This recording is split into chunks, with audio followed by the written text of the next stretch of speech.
ভিডিঅ'ত মই দম আলু ৰেচিপি ত্যাগ কৰিলোঁ। প্ৰথমে আলুকেইটা বইল কৰিলোঁ। মই আলুকেইটাৰ চাৰিওফালে এনেকৈ কাঠিৰে সানি লৈছোঁ, মছলাখিনি যাতে ভালদৰে সোমাই যায়। আৰু কেৰাহীত অকণমান তেল গৰম দি নিমখ হালধি দি ভালদৰে উতলাই দি এইফালে মই বিলাহী, পিঁয়াজ, জলকীয়া এনেদৰে কাটি ৰাখিছোঁ।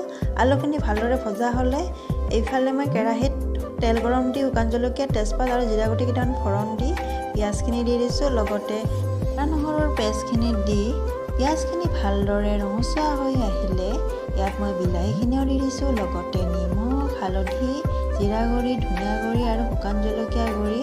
তাৰপিছত ভালদৰে সিজিবলৈ দিব।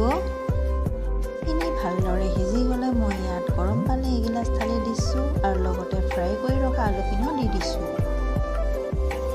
ইমান ভালদৰে উতল অহাৰ পিছত আলুও ভালদৰে সিজি গ'লে নমোৱাৰ আগতে গৰম মছলা দিব। এই দম আলু ৰেচিপি ভাত নাইবা ৰুটি পুৰিৰ লগতো পৰিৱেশন কৰিব পাৰে।